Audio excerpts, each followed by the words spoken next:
Okay, hi everybody. Welcome to the first video in our new series, Bankruptcy Demystified. We're going to be talking about frequently asked questions about bankruptcy and assumptions that we come across, some of which are myth and some of which are fact.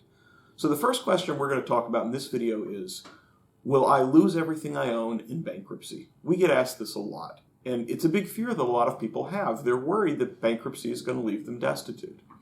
This, however, is a bankruptcy myth. Now, this question is really only relevant to Chapter 7 bankruptcies. We generally have two types of consumer bankruptcy, Chapter 13, which involves a repayment plan on your debt, and then a Chapter 7 bankruptcy, where, in theory, a trustee seizes your assets and uses them to pay back and settle your debts. Now, I know that probably sounds scary, but it's not as bad as it looks. Let's take a closer examination of how this works, okay? The goal of bankruptcy is really twofold. The first is it wants to impose some order on the process. Whenever you owe money to multiple people or to multiple businesses, those creditors are going to be fighting each other over your money for repayment, but then they're also going to be hounding and fighting you, and that quickly devolves into a mess. So when you declare bankruptcy, the first goal of bankruptcy law is to impose some kind of order on this and to allow the trustee, who is the federal official who presides over the case, to make a quick determination whether it's worth it for the creditors to keep fighting each other or to keep fighting you in their effort to collect. The second goal of bankruptcy law is to get you, the debtor, to a place where you're able to participate in and contribute to the economy and the credit market again. And you can't get to that point if you're left completely destitute. So bankruptcy law creates a shield for your money and property. Some of the things that you own are going to be exempt assets, meaning that you keep them. They cannot be touched by your creditors or by the bankruptcy court. They are yours.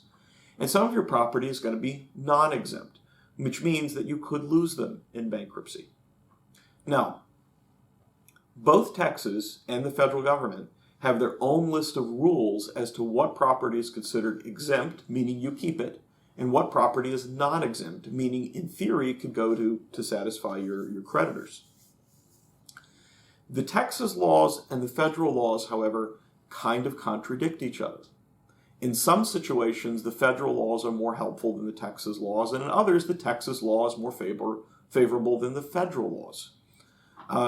Generally speaking, the Texas rules are really, really good if you want to protect a lot of your stuff. If you own a home, if you own vehicles, if you have jewelry, you're going to get to keep pretty much all of that under the Texas rules. But the Texas rules are not good if you have cash in the bank. And it's the opposite with the federal rules. The federal rules are helpful if you have cash in the bank up to a certain amount, but they're not really great when it comes to your property. Like if you own a home or vehicles, the federal laws might not be a good choice. But for Texans, I have two pieces of good news. The first is that the Texas bankruptcy exemptions are probably the most generous in the United States. Most Texans who declare bankruptcy are going to get to keep all of their property. Very few people actually lose property when they file bankruptcy in Texas and use the state laws. The other piece of good news is that in the event that the Texas state laws are not good for you, then Texas allows you to choose, well, the federal government allows you to choose the federal laws and use those instead of the Texas laws. So then that way you can custom tailor a plan for your bankruptcy that really works for you and maximizes the property that you can keep in bankruptcy. Let me give you an example. Let's say that you rent an apartment and that you've got $80,000 in credit card debt and that you have about $10,000 in the bank. And you want to declare bankruptcy to wipe out your credit card debt. Well, in this situation, the Texas laws are not your friend.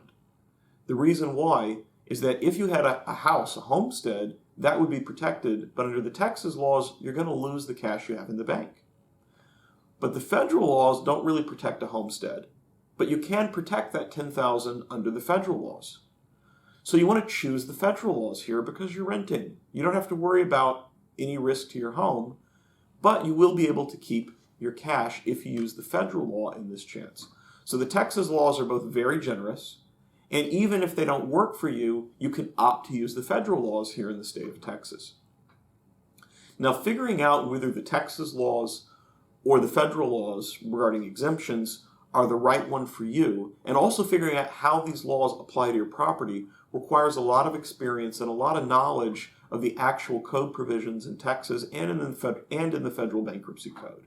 And that's why it's really essential to hire a knowledgeable and experienced bankruptcy attorney who can guide you through the process and who can advise you on structuring your exemptions to maximize the property that you keep. If you're having any issues with your creditors and you want to discuss bankruptcy as a possible option and the ramifications it might have, give us a call. We're always happy to talk to you.